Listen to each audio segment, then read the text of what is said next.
That Alabama woman who sparked a nationwide manhunt claiming she was kidnapped after vanishing for more than 2 days now admits to cops she made it up. Earlier this month, Carly Russell called 911 to report a toddler, on the side of the highway at night. Then she disappeared, returning home 49 hours later, claiming she'd been abducted by a white man with orange hair. Fox Nation host Nancy Grace joins us right now.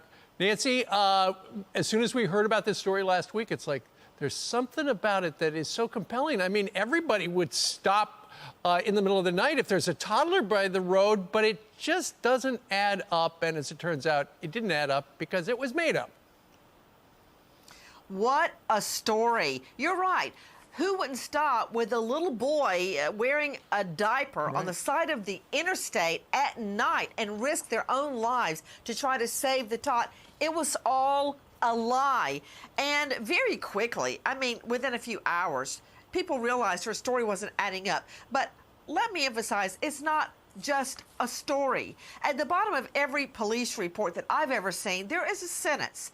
There is a sentence that states, "I swear and attest under penalty of perjury, all the information I have given is true." And when you sign that, you're giving a false statement under the law.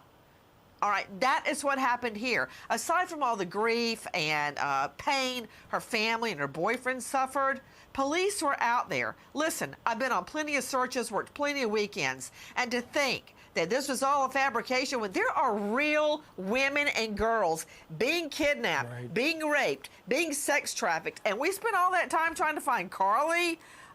Let me point out one other thing. She is being handled with kid gloves. Does anybody remember the name Sherry Papini or Jussie Smollett or Jennifer Wilbanks?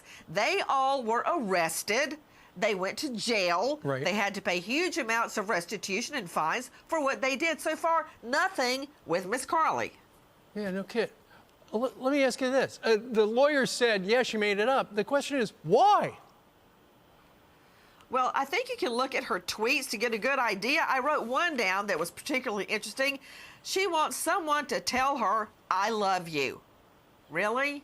Hundreds of thousands of dollars. One of my search experts says between $250,000 and $500,000 of money used to find her. People have donated about $63,000 to find her. One donor, 25 grand. They're not getting that back over "I want to be loved." Really? And there we had some of her Google searches. My head is spinning around, just 360. No, I know. Because she wants somebody to say, "I love you."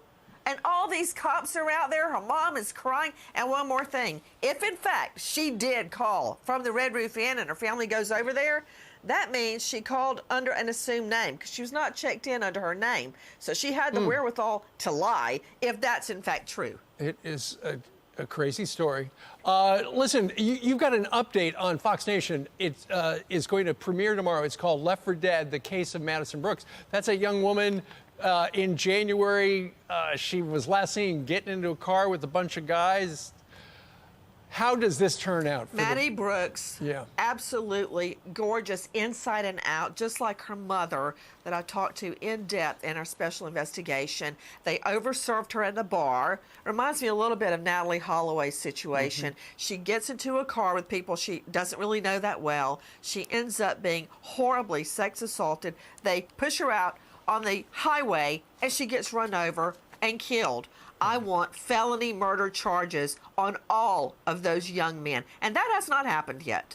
Yep. Check it out on Fox Nation. It's called Left for Dead, The Case of Madison Brooks. Nancy, thank you very much for joining us live.